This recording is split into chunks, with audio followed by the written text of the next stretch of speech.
الحمد لله نحمده ونستعينه ونستغفره ونؤمن به ونتوكل عليه ونعوذ بالله من شرور أنفسنا ومن سيئات أعمالنا من يهد الله فلا مضل له ومن يضلل فلا هادي له أشهد أن لا إله إلا الله وحده لا شريك له وأشهد أن سيدنا ونبينا ومولانا محمدا عبده ورسوله أرسله ربه بالحق بشيرا ونذيرا وداعيا إلى الله بإذنه وسراجا منيرا صلى الله تعالى عليه وعلى آله وصحبه وبارك وسلم تسليما كثيرا أما بعد فأعوذ بالله من الشيطان الرجيم بسم الله الرحمن الرحيم يرفع الله الذين آمنوا منكم والذين أوتوا العلم درجات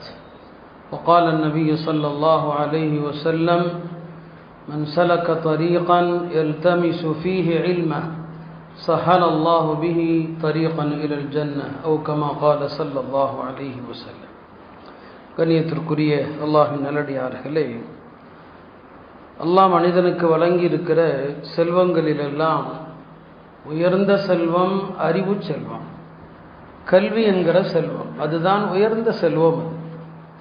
மனிதனுக்குரிய முதல் ஆசானாக அல்லாஹ் இருப்பதே கல்வியின் பெருமையை பறைசாற்றுகிறது.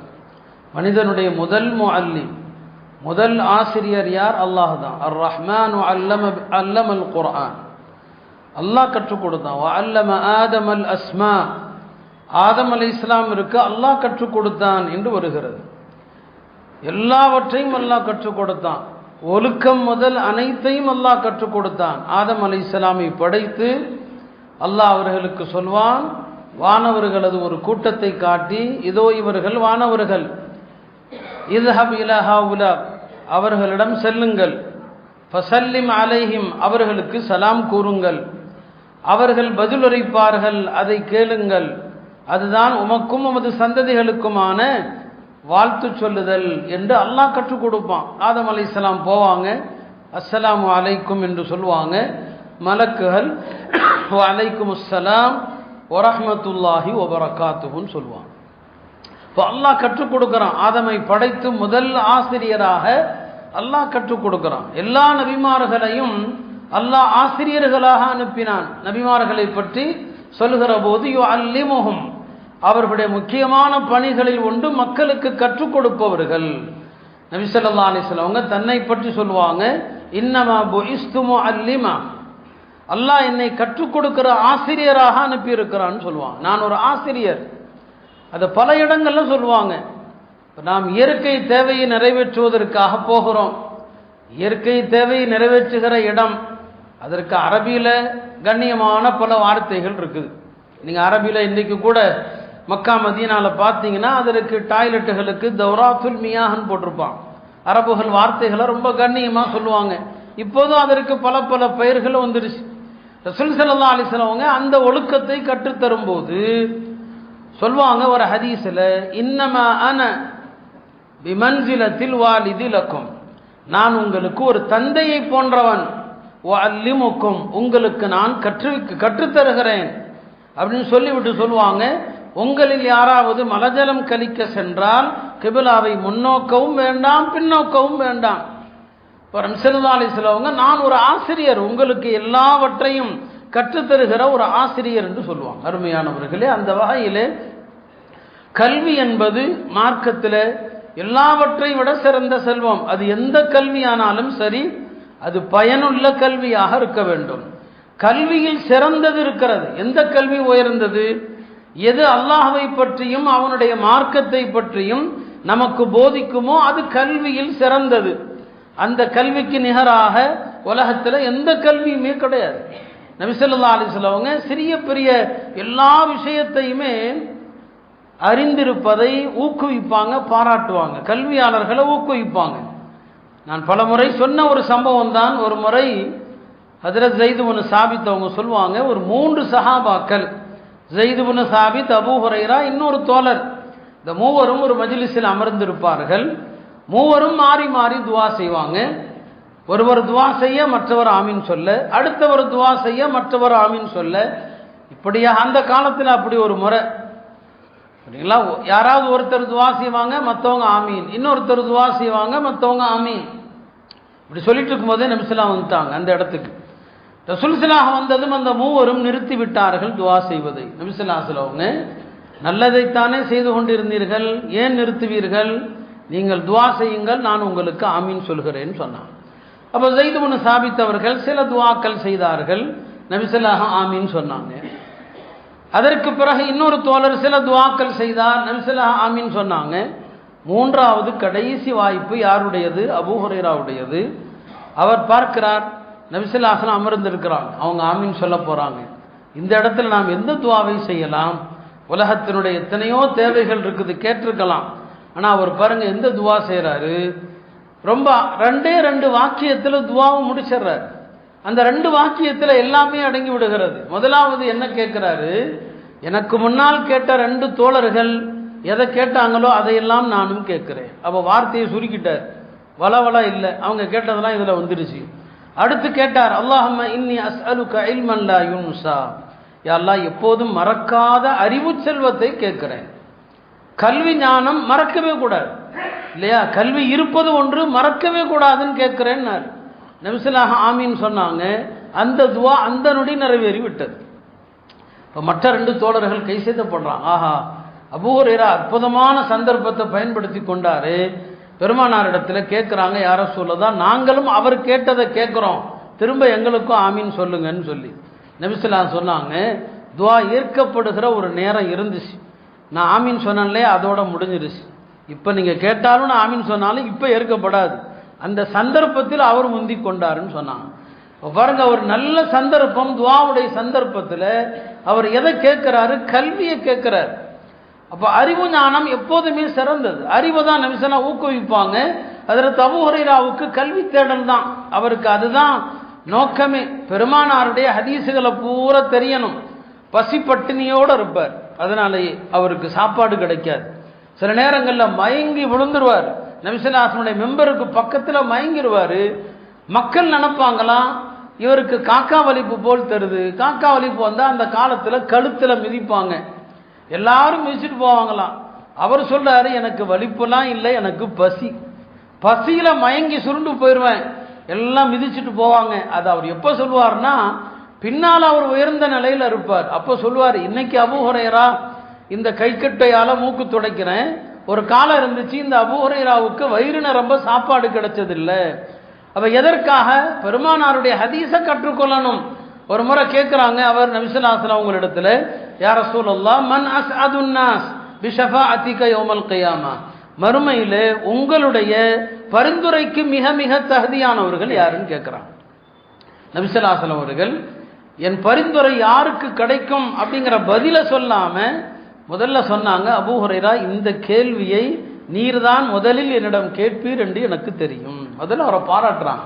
இப்போ நல்ல கேள்வி கேட்டால் அவரை பாராட்டணுமா இல்லையா? இந்த கேள்வி நீங்க தான் கேட்பீங்கன்னு தெரியும். அடுத்து பதில் சொன்னாங்க, லா இலாஹ இல்லல்லாஹ் இஹ்லாஸோடு சொன்ன எல்லோருமே என்னுடைய பரிந்துரைக்குரியவர்கள் தான் அப்படின்னு அடுத்து பதில் சொன்னாங்க. எனவே எல்லா இடங்களிலுமே நபிஸல்லாஹு அவங்க அறிவை விரும்புவாங்க, கல்வியை விரும்புவாங்க. சில நேரங்களில் தோழர்கள்ட்ட கேள்வி வைப்பாங்க. ஒரு முறை சஹாபாக்கள் இருக்கிறாங்க, ஒரு கேள்வி கேட்கிறாங்க, இன்னமின ஷஜரி ஷஜரதன், மரங்களில் ஒரு மரம் இருக்கிறது, லா யஸ்குது வரகுஹா, அந்த மரத்தினுடைய இலைகள் உதிர்வது கிடையாது. ஒரு மரம் இருக்குதுங்க, அதனுடைய இலை உதிர்வதில்லை. அந்த மரம் தான் ஒரு முஸ்லிமுக்கு உதாரணம். அந்த மரத்தை போல முஸ்லிம் பயனுள்ளவன், அது எந்த மரம் சொல்லுங்கள் அப்படின்னா. இப்போ எல்லா தோழர்களும் எந்த மரமா இருக்கும், காட்டில் உள்ள மரங்கள் பெயரை எல்லாம் சொல்றாங்க, இந்த மரம் அந்த மரம் அப்படின்னு சொல்றாங்க. அந்த கூட்டத்தில் இவனும் உமரும் உட்கார்ந்து இருக்கிறார். அவர் வயதுல சின்ன பையன், அவருக்கு தயக்கம். மூத்த சஹாபாக்கள் எல்லாம் இருக்க நாம் போய் பதில் சொல்றதா? ஆனா அறிவுல தயக்கம் கூட சொல்லணும். அவர் அமைதியா இருந்தார், அவருக்கு தெரியுது அது எந்த மரம் என்று தெரியுது, பேரிச்ச மரம் அது. ஆனா அவர் பதில் சொல்லல. தோழர்கள் பெருமானாரிடமே கேட்டாங்க, யார சொல்லலாம், சொல்லுங்க அது எந்த மரம்? அது பேரிச்ச மரம்னு சொல்லிட்டாங்க. வீட்டுக்கு வந்த பிறகு இவன் உமர் தன் தந்தை உமர்கிட்ட சொல்றாங்க, எனக்கு அந்த மரம் பேரிச்ச மரம் என்று தெரியும், நான் தயக்கத்தில் சொல்லாமல் விட்டு விட்டேன். உமர் சொன்னாங்க, மகனே நீ அந்த சபையில் பதில் சொல்லி இருந்தால் இந்த உலகத்தின் இன்னென்ன செல்வத்தை விட அது எனக்கு பிரியமானதாக இருந்திருக்கும்.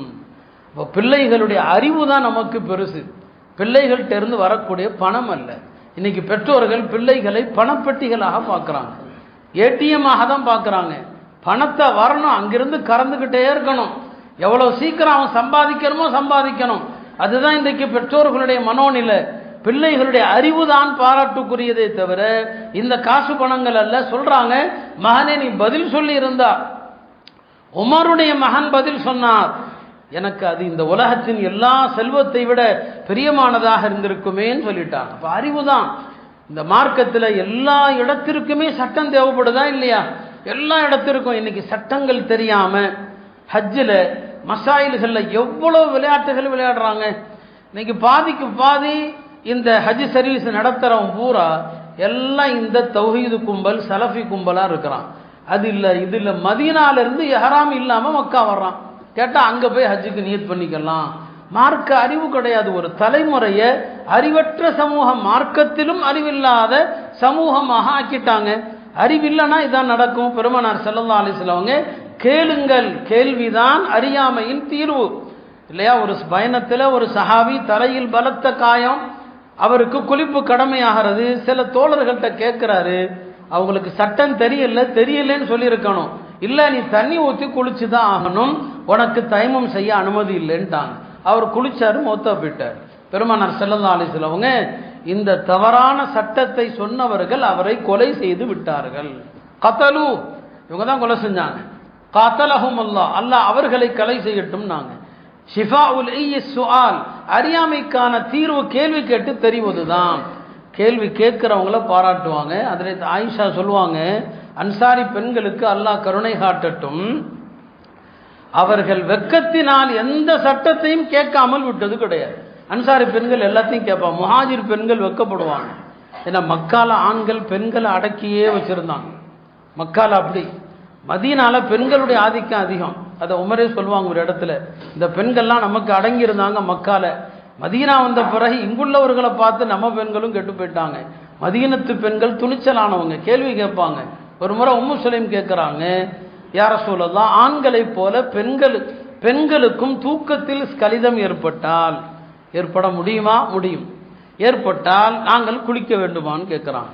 நபி ஸல்லல்லாஹு அலைஹி வஸல்லம் சொன்னாங்க, நஅம் இதா ரஅத்தில் மா, அந்த பெண் தூங்கி எழுந்த பின்னர் ஆடையிலே விந்து வெளிப்பட்டிருந்தால் அவளுக்கும் குளிப்பு கடமை.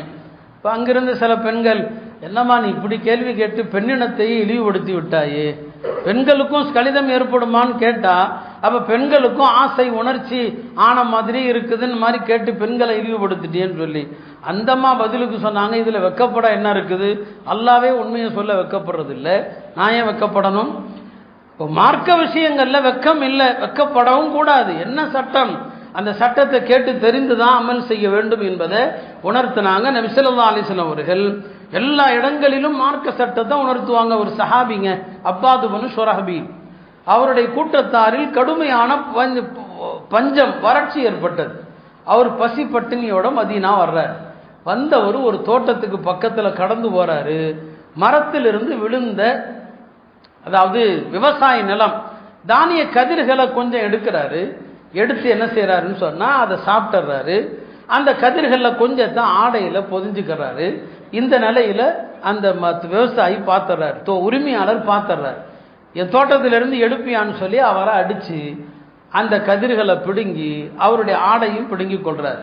அந்த சஹாபி நபி ஸல்லல்லாஹு அலைஹி வஸல்லம் அவங்கள்ட்ட, யார சொல்லதான், நான் பசியில வந்தேன், நான் இப்படி இந்த தோட்டத்தை கடந்து செல்லும் போது இப்படி சாப்பிட்டுட்டேன், என்னை அடிச்சிட்டாரு, என்கிட்ட இருந்து ஆடையை பிடுங்கிட்டாருன்னு சொல்லி நபி ஸல்லல்லாஹு அலைஹி வஸல்லம் அந்த தோட்ட உரிமையாளரை அழைத்து ரெண்டு அற்புதமான விஷயத்தை சொன்னாங்க. என்ன சொன்னாங்க பாருங்க, மா அல்லம்தஹு இஸ் கான ஜாஹிலன், எப்பா நீ அவருக்கு மார்க்க சட்டத்தை சொல்லி கொடுத்துருக்கணும், அவர் அறியாதவராக இருக்கிறார். மார்க்க சட்டம் என்ன தெரியுமா? ஒரு தோட்டத்தை கடந்து போனீங்கன்னா மரத்துல இருந்து கீழே விழுந்து கிடந்துச்சுன்னா விழுந்து கிடக்கிறத எடுத்து சாப்பிடலாம், ஆனா ஆடையில போட்டு கொண்டு வரக்கூடாது, வீட்டுக்கு கொண்டு வந்து பிள்ளைகளுக்கெல்லாம் கொடுக்கக்கூடாது, நீங்க அங்கேயே சாப்பிட்டுக்கலாம். என்ன சொல்றாங்க, மா அல்லம்தஹு, அவருக்கு நீ சட்டத்தை சொல்லி கொடுக்கல, இதுக்கான ஜாஹிலன், அவர் அறியாதவராக இருந்தார், இது நீ செஞ்ச முதல் தப்பு. சரி, அடுத்து என்ன? வலா அத்அம்தஹு இத் கான ஜாயிஅன். அவர் பசி பட்டினியோடு வந்திருக்கிறார், அவருக்கு நீ உணவளித்திருக்கணுமா இல்லையா? இந்த ரெண்டையும் செய்யாம நீ அடித்தது தப்புன்னு சொன்னான். பாருங்க, ஒரு மனிதன் திருடிட்டான், அடுத்தவன் பொருளை எடுத்துட்டா அங்க கூட சட்டம்னு ஒன்று இருக்குது. முதல்ல அடுத்த ஒரு தோட்டத்திலிருந்து எதை எடுக்கலாம், எதை எடுக்கக்கூடாது, எது திருட்டு எது திருட்டாகாது, எல்லா இடங்களிலும் மார்க்கத்தினுடைய அந்த சட்டங்கள் இருக்கத்தானே செய்கிறது. அந்த சட்டங்களை எப்படி நீ சொல்லிக் கொடுக்காம அவரை நீ அடிக்கலாம்னு சொன்னாங்க. அருமையானவர்களே, நாம எத்தனை துவாக்கள் தெரியாம இருக்கிறோம் தெரியுமா? வாழ்க்கையில நீங்க இன்னைக்கு 60 வயசுனா ஒரு 40 வருஷமா வித்ரு தொழுகிறீங்க. வித்ரு தொழுத பிறகு நபி ஸல்லல்லாஹு அலைஹி வஸல்லம் அவங்க தவறாமல் ஒன்றை சொல்வார்கள், ஒரு திக்ர தவறாம சொல்லுவாங்க. நம்மள எத்தனை பேருக்கு தெரியும் இல்லையா? இன்னைக்கு எல்லாருக்கும் அறிவு தெரியுது, அதை தட்டினா வரும், இதை தட்டினா வரும். இத்தனை வருஷமா தொழுகிறீங்களே, வித்ரு தொழுதால் ஒரு திக்ர 3 தடவை சொல்லுவாங்க, அதை 3வது தடவை சத்தமா சொல்லுவாங்க. எத்தனை பேருக்கு தெரியும்? சலாம் கொடுத்ததும் சுப்ஹானல் மலிக்கில் குத்தூஸ், சுப்ஹானல் மலிக்கில் குத்தூஸ் 3வதோட சத்தமா சொல்லுவாங்க. எல்லாரும் கேளுங்க, சுப்ஹானல் மலிக்கில் குத்தூஸ். இந்த இல்மு நம்மள்ட்ட இருக்குதா? இதுதான் இல்மு. இது எத்தனை பேருக்கு நமக்கு தெரியும்? வித்திருக்கு பிறகு இப்படி ஒரு திக்ர் சுன்னத்து என்று நம்மில் எத்தனை பேருக்கு தெரியும்? நம்மில் பலர் துஹா தொழுகிறவங்க இருக்கிறாங்க. துஹா தொழுத பிறகு ஒரு திக்ரை நபி ஸல்லல்லாஹு 3 தடவை சொல்லுவாங்க. நாம் அதை தெரிவு ஆசைப்பட துஹா தொழுவாங்க 4ஓ 8ஓ, துஹா 2ம் தொழலாம், 4ம் தொழலாம், 6 8ம் தொழலாம், அதிகபட்சம் 12 ரக்காத்துகள் வரைக்கும் தொழலாம். துஹா தொழுது முடித்து விட்டால் அல்லாஹும்ம ஃபிர்லி வதுப் அலை இன்னக அன்தத் தவ்வாபுல் கஃபூர் 3 தடவை சொல்லுவாங்க. அல்லாஹும்ம ஃபிர்லி வதுப் அலை இன்னக அன்தத் தவ்வாபுல் கஃபூர். எவ்வளவு விஷயங்கள் இருக்கு தெரியுங்களா? மார்க்க அறிவுங்கிறது நம்ம கற்றுக்கொள்றது இல்லை இல்லையா? இன்னைக்கு செல்போனில் மூழ்கி கிடக்கிறோம், படுக்கும்போது செல்போன். நீங்கள் யோசிச்சு பாருங்க, படுக்கும்போது நபி ஸல்லல்லாஹு அலைஹி வஸல்லம் அவர்கள் ஓதியவைகள் அதையெல்லாம் ஒரு முஸ்லீம் கடைபிடிச்சா அதை ஓத ஓத தூக்கம் வந்துடும். நம்ம வாழ்நாள் முழுக்க ஒன்றை பிடிச்சிக்குவோம், அதை ஓதுறமா இல்லை? அல்லாஹும்ம பிஸ்மிக்க அமூத்து வஅஹ்யா இல்லையா? இருக்கிறதே இருக்குது இல்லையா? அதை ஒன்றை மட்டும் பிடிச்சிக்குவோம். ஆனால் ஹதீஸில் எவ்வளவு நேரம் என்னென்ன நபி ஸல்லல்லாஹு ஓதுனாங்க பல முறை சொல்லியிருக்கிறேன். 7 சூரா ஓதுவாங்க. சுப்ஹான் அல்லதி அது ஓதுவாங்க, பனு இஸ்ராயில் அதுதான் பெருசு. சூரத்துல் ஹதீத் ஓதுவாங்க, சூரத்துல் ஹஷ்ர் ஓதுவாங்க, சூரத்து சஃப் ஓதுவாங்க, சூரத்துல் ஜும்ஆ ஓதுவாங்க, சூரத்து தகாபுன் ஓதுவாங்க, கடைசியில் சப்பிஹ் இஸ்ம ரப்பிக்கல் ஆலா. அந்த 7மே சுபஹான சப்பஹ யுஸப்பிஹுன் ஆரம்பிக்கிற சூரா. இதையெல்லாம் ஓதுனா அவனுக்கு தூக்கம் வந்துடும், ஃபோனை பார்க்க மாட்டான். அப்போ செல்போன்ல இருந்து எப்படி தடுக்கிறதுங்க? ஹதீஸில் வந்திருக்கிற சந்தர்ப்ப துவாக்கள், இந்த அறிவு நமக்கு இருந்தா இதையெல்லாம் ஓத ஓத அப்படியே தூங்கிடுவாரு. இந்த போனை பார்க்க நேரம் இல்லை, காலையில் எழுந்தாலும் அப்படிதான். மார்க்க அறிவு, சட்டதிட்டங்களுடைய அறிவு வேண்டும். காலை மாலை அதுக்கார்கள் சந்தர்ப்பங்களில் ஓத வேண்டிய திக்ர் குறித்த அறிவு வேண்டும் இல்லையா? உலமாக்கள் அறிவு தான் அல்லாட்ட கேட்டாங்க. ஜம்சம் தண்ணீர் அருந்துகிற நேரத்தில் நமக்கு தெரியும், மா உ ஜம்சம் லிமா ஷுரிபலா, ஜம்சமை யார் எந்த நீயத்தில் அருந்துவாரோ அல்லாஹ் அந்த நீயத்தை நிறைவேற்றுவான் என்று. அதனால உலமாக்கள் பலரும் ஜம்சம் அருந்தும் போது துவா கேட்டாங்க. இப்னு அப்பாஸ் அவர்கள் ஜம்சம் அருந்தும் போது துவா கேட்டாங்க, அல்லாஹும்ம இன்னி அஸ்அலுக இல்மன் நாஃபிஆ வ ரிஸ்கன் வாசிஆ என்று துவா கேட்கிறான். வ ஷிஃபாஅன் மின் குல்லி தா. முதல்ல என்ன கேட்கிறாரு? யா அல்லாஹ் பயனுள்ள இல்ம கொடுன்னு கேட்டாங்க. இந்த உம்மத்துல மாபெரும் பேரறிஞர் யாருன்னா இப்னு அப்பாஸ் தான். பெருமானாருடைய துவா ஒன்று, அவர் தனக்குத்தானே ஜம்சமை அருந்தும் போது கேட்டார் இல்லையா, இல்மன் நாஃபிஅன் கேட்டாரு. அதனால இந்த உம்மத்துல குர்ஆனுடைய இல்ம்ல அவருக்கு நிகரா யாருமே கிடையாது. இவர் உமர் தான். அவங்க குர்ஆனுடைய வசனங்களுக்கான விளக்கமா முதல்ல இப்னு அப்பாஸை கூப்பிடு. இந்த ஆயத்துக்கு என்னப்பா அர்த்தம்? வயதுல அவர் சின்ன புள்ள, ஆனா அவர்கிட்ட தான் கேட்பாங்க, இப்னு அப்பாஸ்கிட்ட தான் கேட்பாங்க. அவருக்கு இந்த உம்மத்துல 2 பட்டம், ஒன்று பஹர் அவர் கல்வி கடல், இன்னொன்று ஹபருல் உம்மா இந்த உம்மத்துடைய பேரறிஞர். அறிஞர்னா அவர்தான் அல்லாமா என்று சொல்லப்படக்கூடியவர். அப்ப என்ன கேட்கிறார்? ஜம்சம் அருந்துகிற போது இல்மன் நாஃபியா. இப்போ ஹாஜிகள் எல்லாம் ஜம்சம் கொடுக்கிற காலம், உங்க பிள்ளைங்களுக்கு இந்த துவாவை சொல்லிக் கொடுங்க. அஸ்அலுக இல்மன் நாஃபியா, யா அல்லாஹ் பயனுள்ள கல்வியை கொடு, பயனுள்ள கல்விக்காக கேளுங்க என்று சொன்னான். இமாம் சுஃபியான் இப்னு உயைனா அந்த காலத்துல பாருங்க, கல்வியின் ஆர்வத்தை பாருங்க. அவர் ஹதீஸுடைய அறிஞர். ஒரு மஜ்லிஸ்ல உட்கார்ந்தார். ஆசிரியர்கள் அவருடைய உற்சாகத்தை பொறுத்து ஒரு நாளைக்கு ஒரு ஹதீஸ் சொல்லுவார், ஒரு நாளைக்கு 10 ஹதீஸ் சொல்லுவார். ஒரு நாள் உட்கார்ந்து இருக்கிறாங்க சுஃபியான் இப்னு உயைனா, ஒவ்வொரு ஹதீஸ் அறிவிக்கிறார். நபி ஸல்லல்லாஹு அலைஹி சொன்னாங்க, மாஉ ஜம்ஸம் லிமா ஷுரிபல, ஜம்ஸம் அருந்தினால் அவர் எந்த நியத்தில் அருந்துகிறாரோ அதை அல்லாஹ் நிறைவேற்றுவான். இந்த ஒரு ஹதீஸ் அறிவிச்சிட்டு அவருக்கு அன்றைக்கு என்ன சோர்வத்தில் எஞ்சிக்கிறார், போறார். அவர் ஒரு மாணவர் எழுந்தார். எழுந்து கேட்டார், இமாம் அவர்களே, நீங்கள் அறிவித்த இந்த ஹதீஸ் ஆதாரபூர்வமானதான்னு கேட்டான். ஜம்சம் எந்த நியத்தில் அருந்துகிறாரோ அதை அல்லாஹ் நிறைவேற்றுவான், சரியான ஹதீஸான்னு கேட்டான். ஏன்னா ஹதீஸில் ஆதாரபூர்வமானது ஆதாரமற்றதுன்னு இருக்குது. இப்போ அவங்க சொன்னாங்க, ஆமாம் அப்போ ஆதாரபூர்வமானது தான். அப்படியானால் நான் இன்னைக்கு வரும்போது ஒரு வாளி தண்ணியை குடிச்சிட்டு வந்தேன், ஜம்சம் ஒரு வாளி தண்ணியை குடிச்சிட்டு வந்தேன். எந்த நியத்தில் தெரியுமா? இன்னைக்கு சுஃபியான் இப்னு உயைனா எனக்கு 100 ஹதீஸை அறிவிக்க வேண்டும் என்று. சுஃபியான் இப்னு உயைனா 100 ஹதீஸ் எனக்கு சொல்லணும், அந்த நியத்தில் ஒரு வாளி தண்ணீரை நான் அருந்தி விட்டு வந்தேன். இப்போ நீங்கள் தான் சொன்னீங்க எந்த நியத்தில் அருந்துகிறாரோ அல்லாஹ் நிறைவேற்றுவான். சரி உட்காரு. 100 ஹதீஸ் சொன்னான், 100 ஹதீஸை சொன்னான். எவ்வளவு கல்வியில் நாட்டத்தை பாருங்க, எவ்வளோ பெரிய ஆர்வம் பாருங்க. இக்கால பிள்ளைகளுடைய இந்த அறியாமை, இவர்கள் இந்த செல்போன்களில் மூழ்கி கிடக்கிற இந்த கலாச்சாரத்தையும் பாருங்க. 100 ஹதீஸை சொல்லிவிட்டு இமாம் அவர்கள் எழுந்து சென்றாங்க. இமாம் ஷாஃபி ரஹ்மத்துல்லாஹி அலைஹி ஜம்சம் அருந்துறாங்க, 2 நியத்தில் அருந்துறாங்க. எல்லாம் உனக்கு என்று எனக்கு அறிவை கொடு. அவங்க கேட்ட அறிவு மார்க்க அறிவு மட்டுமல்ல, இமாம் அவர்கள் பெரிய மருத்துவரும் கூட. அக்காலத்தில் எல்லா அறிவும் இருக்கும், மருத்துவர். அவங்க கணக்கில் பெரிய அக்காலத்தினுடைய மாமேதை, எனக்கு அறிவை கூடன்னு கேட்குறாங்க. 2வது, நான் அம்பறிந்தால் குறி தப்பக்கூடாதுன்னு கேட்குறாங்க. காலத்தில் அம்பறிந்தல், போரில் பெரிய ஆயுதம் அம்பறிதல் தான். அவங்க 10 அம்பு எரிஞ்சா 9 குறி தப்பாது. ஜம்சம் அருந்துகிற போது அவங்களுடைய நியத். இமாம் இப்னு ஹுஸைமா என்கிற பெரிய முஹத்தீஸ், அவர்கிட்ட கேட்குறாங்க, நீங்கள் இவ்வளோ பெரிய கல்வி ஞானத்தை எப்படி அடைந்தீர்கள்? அவர் சொன்னார், ஜம்சமை கொண்டு அடைந்துன்னு சொன்னார். கல்வி ஞானம் ஜம்சமை கொண்டு எப்படிங்க? நான் ஜம்சமை அருந்தும் போது அல்லாஹ்ட்ட கேட்டேன், அஸ்அலுக இல்மன் நாஃபிஆ, அல்லாஹ் எனக்கு இவ்வளோ பெரிய இல்மை கொடுத்தான்னு சொன்னாங்க. ஒரு பெரிய காரி இருந்தாங்க, அல்லாமா இப்னுல் கிமார் என்று. அவர் சொன்னார், நான் ஜம்சம் ஹஜ்ஜுக்கு வறுமையில் போனேன், கடுமையான வறுமை. ஜம்சம் அருந்துகிற நேரத்தில் அல்லாஹ்ட்ட 3 துவா நான் கேட்டேன். அல்லாஹ் எனக்கு குர்ஆனுடைய அறிவை கொடு, குர்ஆனுடைய அறிவை கொடு. அல்லாஹ் கபூல் செஞ்சுட்டான். என் காலத்தில் குர்ஆனுடைய விளக்கம் என்ன போல யாருமே சொல்லலை. 2வது, அல்லாஹ்ட்ட நான் செல்வத்தை கேட்டேன், அல்லாஹ் எனக்கு செல்வத்தையும் கொடுத்தான்.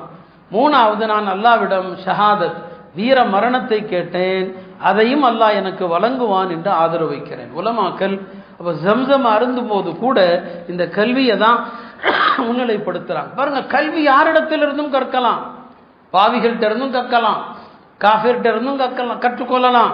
சொல்லப்போனால் இப்லீஸ்ட இருந்தும் கற்றுக்கொள்ளலாம், ஷைத்தான்ட இருந்தும் கற்றுக்கொள்ளலாம். அபூ ஹுரைராவுடைய பிரபலமான ஹதீஸ் இருக்குதா இல்லையா? நபி ஸல்லல்லாஹு அலைஹி வஸல்லம் அவங்க சதகத்துல் ஃபித்ருடைய கோதுமை, பேரிச்சம்பழம் இதெல்லாம் ஒரு இடத்துல வைக்கப்பட்டிருக்குது. அதை பாதுகாக்கிற பொறுப்பு அபூ ஹுரைராவுக்கு கொடுக்குறாங்க. அவர் ராத்திரி உட்கார்ந்து பார்த்துட்டு இருக்கிறாரு. ஒரு ஆள் உணவு குவியலிருந்து கொஞ்சத்தை அள்ளுறாரு. போய் பிடிச்சிக்கிறாங்க அபூ ஹுரைரா, என்னடா திருடிட்டேன்னு சொல்லி. அப்போ அந்த ஆள் கெஞ்சுறான், எனக்கு குடும்பம் இருக்குது, எனக்கு தேவை இருக்குது, என்ன விட்டுருங்க அப்படின்னு சொல்லி கெஞ்சுறார். சரி போயிட்டு வந்துட்டாங்க. காலையில் அவர் பெருமானாருடைய மஜ்லிஸுக்கு வந்ததுமே நபி ஸல்லல்லாஹு அலைஹி வஸல்லம் கேட்பாங்க, என்னப்பா நேற்று ராத்திரி உன்னிடம் வந்தானே அவன் என்ன செய்தான் என்று. அப்போ ஆச்சரியம், என்னடா இது ராத்திரி வந்தவனை பற்றி கேட்குறாங்க. யாரை சொல்லதான் வந்தான் இல்லையா, உணவு குவியலை எடுத்தான், நான் பிடிச்சேன், கெஞ்சு நான் விட்டுட்டேன், இன்னைக்கு நைட்டும் வருவான் பாருன்னாங்க. 2வது நாளும் வந்தான், பிடிச்சாங்க, அதே மாதிரி சொன்னான், தேவையில்லைவன் விட்டுட்டாரு. அடுத்த நாள் காலையில் கேட்குறாங்க, ராத்திரி வந்தானான்னு கேட்டாங்க. ஆமாம் வந்தான், என்ன சொன்னான், இப்படி சொன்னான், இன்னைக்கும் வருவான். 3வது நாள் வரும்போது பிடிச்சிக்குவாங்க, இன்னைக்கு விடமாட்டேன்னு சொல்லுவாங்க. அப்போ தான் அவன் சொல்லுவான், நான் உனக்கு ஒரு கல்வியை கற்றுத்தருகிறேன், என்னை விட்டுருப்பான்னு சொல்லி. அபூ ஹுரைரா கல்வியில் ஆர்வம் உள்ளவராச்சே, ஒரு கல்வியை கற்றுத்தருகிறேன், விட்டுரு என்னப்பா சொல்லு. டெய்லி ஆயத்துல் குர்சி ஓதினால் 2 பிரயோஜனம். இரவுல ஆயத்துல் குர்சி ஓது, லா யஸாலு மினல்லாஹி லக ஹாஃபிஸ். ஆயத்துல் குர்சி இரவுல ஓதினால் அல்லாஹ்விடமிருந்து உன்னை பாதுகாக்கிற ஒரு பாதுகாவலர் இருந்து கொண்டே இருப்பார். ராத்திரி ஓதுனீங்கன்னா காலையில் வரைக்கும் ஒரு பாதுகாவலர் யார்கிட்ட இருந்து? அல்லாஹ்ட்ட இருந்து ஓது, அல்லாஹ்ட்ட இருந்து ஒரு பாதுகாவலர். 2வது என்ன, நீ ஆயத்துல் குர்சி ஓதினால் எந்த ஜின்னு சைத்தானும் உன்னை நெருங்க மாட்டார். ஜின்னே சொல்லி கொடுக்குது, இப்லீஸே சொல்லி கொடுக்குறான், சைத்தான் பக்கத்தில் வரமாட்டான்னு சொல்லி. சரி போ, ஒரு கல்வியை கொடுத்துட்டேன்னு விட்டுறாரு. காலையில் வரும்போது பெருமானார்ட்ட வரும்போது கேட்குறான், என்ன நைட்டு வந்தானான்னு சொல்லி. ஆமாம் யாரோ சொல்லலாம், என்ன நடந்துச்சு, இந்த மாதிரி விட்டு பிடிச்சிட்டேன், எனக்கு ஒரு கல்வியை கற்றுத்தருகிறேன்னு சொன்னானேன்னு விட்டுட்டேன்னு சொல்லி. இப்போ தான் சொன்னாங்க, தாக்க ஷைத்தான், வந்தவன் ஷைத்தான், அவன் உனக்கு கற்றுக் கொடுத்ததும் உண்மை, அவன் பையன்தான், ஆனால் சொல்லி கொடுத்த செய்தி உண்மைன்னு சொன்னான்.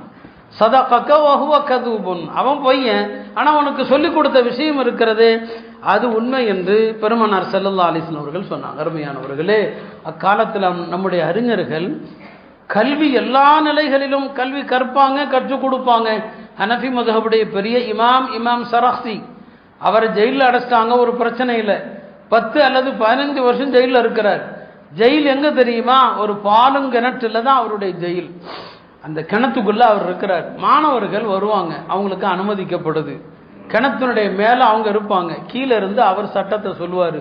அப்படியே சொல்லி சொல்லி ஒரு ஹனஃபி மதுஹபில் ஒரு கிதாபே எழுதப்பட்டது. அந்த கிதாபுக்கு பேர் தான் மப்சூத். அந்த காலத்தில் 15 வால்யூமில் எழுதப்பட்ட நூல். கிணற்றுக்குள்ளே இருந்து உஸ்தாது பாடம் நடத்த, மாணவர்கள் குறிப்பெடுக்க அவர் என்ன செய்கிறார், எழுதுறார். ஒரு தனி நூலே எழுதியிருக்கிறாங்க. சிறையிலிருந்து நூல் எழுதியவர்கள் யாரு? அபுல் கலாம் ஆசாத் இருக்கிறாங்க, இந்தியாவினுடைய முதல் கல்வி அமைச்சர் இல்லையா. அவர் என்ன சாதாரண ஆளா? இன்னைக்கு நாம அவரை பற்றி தெரியாமல் இருக்கிறோம். மிகப்பெரிய அறிஞர் இல்லையா. சூரா ஃபாத்திஹாவுக்கு அவ்வளவு விளக்கம் எழுதியிருக்கிறாங்க. இவ்வளவு பேர், ஒரு பெரிய முஃபஸ்ஸிர், உருதுல பெரிய கவிஞர், பல பன்மொழி புலவர், ஆங்கிலமும் தெரியும், உருதுவும் தெரியும், ஃபாரிசியும் தெரியும். எவ்வளவு பெரிய மாபெரும் அறிஞர். நாம அவரை ஒரு அரசியல்வாதியாக பார்க்கிறோம், அவரை ஒரு ஆலிமாக பார்க்கல. அவர் மாபெரும் சட்ட மேதை, மாபெரும் மார்க்க அறிஞர், குர்ஆனுடைய அறிவு, ஹதீஸுடைய அறிவு எல்லாமே கற்றறிந்த அந்த காலத்தில், ஆங்கிலேய போராட்ட காலத்தில் பெரும் மார்க்க அறிஞர்கள் தான் ஆங்கிலேயர்களை எதிர்த்தாங்க. அந்த கல்வி தான் இன்றைக்கு மார்க்க கல்வியும் சமூகத்தில் பலவீனமாக போச்சு. மார்க்க அறிவும் இல்லை. உலகத்துறை சார்ந்த அறிவிலாவது நாம் சிறந்து விளங்குறோமான்னு சொன்னால் அதுவும் இல்லை. கல்வி என்பது ஒரு வியாபாரமயமாகிவிட்ட காலம். கல்விக்கு ஊக்குவிப்போரும் இல்லை. நான் சொல்லுவேன், கல்விக்கு ஊக்குவிக்கணும். ஏழை மாணவர்களை படிக்க வைங்க, அதற்காக ஜக்காத்து கொடுக்கலாம்.